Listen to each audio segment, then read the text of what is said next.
This shows quite clearly that it's not about Ukraine, because if they would really want to stop the war, as they say, they would have urged Kiev to sit and talk with Russia. But instead of doing so, they are sending arms.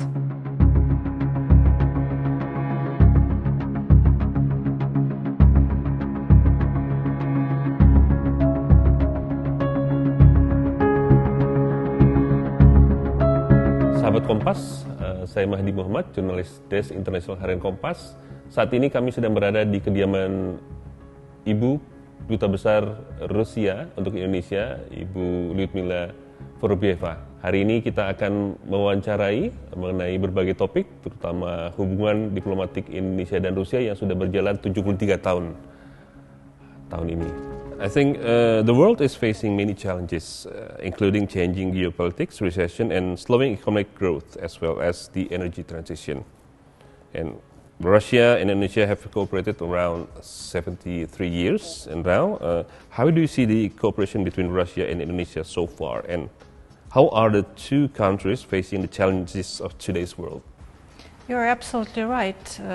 The world is now undergoing a very painful transition, actually, and not only in the areas that you mentioned, but basically it's a change of the geopolitical model from a unipolar one, when just a small group of countries dominating the whole world, to a more fair and just multipolar system which actually Russia promotes, where every country, be it small or big, will have equal rights and will have a part in deciding in which way we should all go. Why would just a small group country decide the rules that our world need to play? We're very much against that. So our relations have been developing in a very positive way, and I'm quite sure that in the years to come our relation will be even stronger, because, as you mentioned, the challenges that the world faces cannot be overcome just by one country. Of course, we need joint efforts between us to really face these serious threats that we see now in the world. So I'm very optimistic about the future of our relationship. Last year, I think you've mentioned already, President Putin already met with President Joko Widodo in Kremlin, talking about the grain export to all over the world because the situation in Ukraine. How did Russia perceive President Joko Widodo present in Ukraine and Russia last year? And according to your opinion, to Russian government, what can partner countries, including Indonesia, do to ease tension and the conflict both in Ukraine and the region? First of all, I would like to say that we appreciate very much the efforts by Indonesia and personally President Joko Widodo to ease the crisis, to also to solve the problems of food security in the world. And he had a very good meeting with President Putin, I think more than 2 hours in Kremlin, and I think there is a very good relationship between our two leaders. Not only they met personally, but after that they also talked on the phone, and our president had a very strong intention to come to participate personally in the G20 summit, but because of the geopolitical situation he was not able to do so. But he, as you know, he visited Indonesia, and I know that he has a very good memories from his stay in Bali in 2013 for the APEC summit. We hope that he can come this year probably, but of course a lot of will depend on how the situation in the world and the Ukrainian crisis develops. So the Kiev government are just puppets in the hand of the West. So basically, this crisis is not about Ukraine. Unfortunately, Ukraine is just the victim. And it's a tragedy, of course, for Ukrainian people that their own government dragged Ukrainians in this situation. Of course, it's a confrontation between Russia and the West, and by West I mean the United States and their allies. If you ask me why, it's very simple, because Russia doesn't agree with Western dominance. As I told you, we are proposing a different geopolitical model, because the geopolitical model that the United States are giving to the world, if you put it in simple words, is the following: we're the strongest, we're the more democratic, you follow our orders, you will be okay, you don't follow our orders, you will be destroyed. We will come and destroy you, economically or military. And we've seen this happen.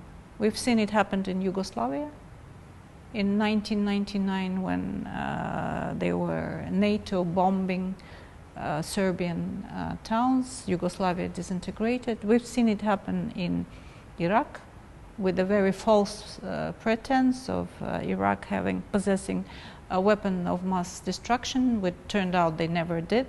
We've seen it happen in Libya, which was a prosperous country. Now it's in shreds. There is a civil war going on. Of course, Afghanistan, of course, Syria. We prevented it from happening in Syria.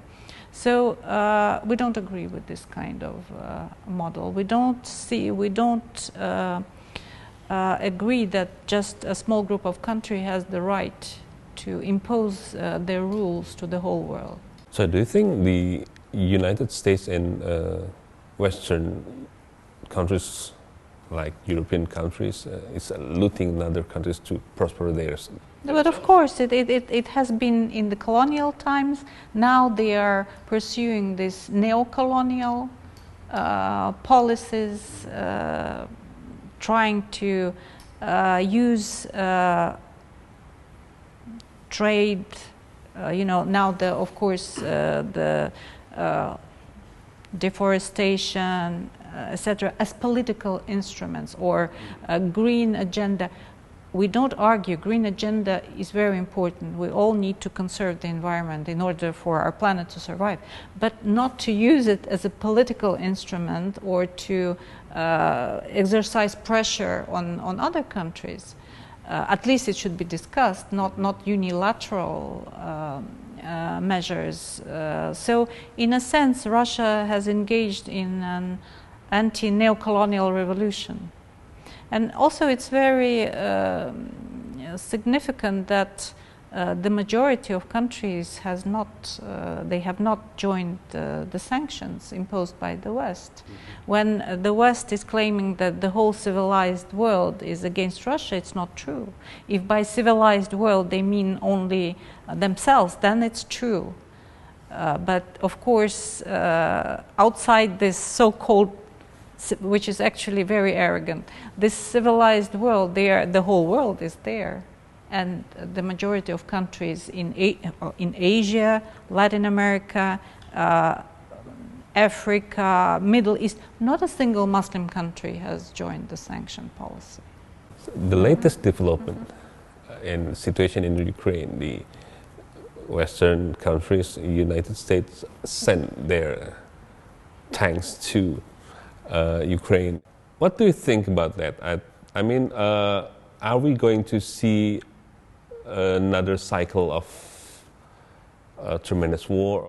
This shows quite clearly that it's not about Ukraine, because if they would really want to stop the war, as they say, they would have urged Kiev to sit and talk with Russia. But instead of doing so, they are sending arms. So they're just pouring oil into the fire. They don't have any intention to stop this crisis, to resolve this crisis, but they are doing whatever they can to escalate this crisis. Why? Because they want to destroy Russia. It's not about Ukraine. The irony of it is that now the only country and the people that really cares about Ukraine are Russia. Because the West, they are ready to destroy Ukraine, to fight against Russia until the last Ukrainian.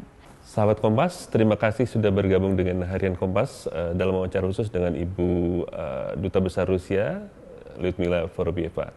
Sampai bertemu dalam wawancara khusus sesi berikutnya. Sampai jumpa.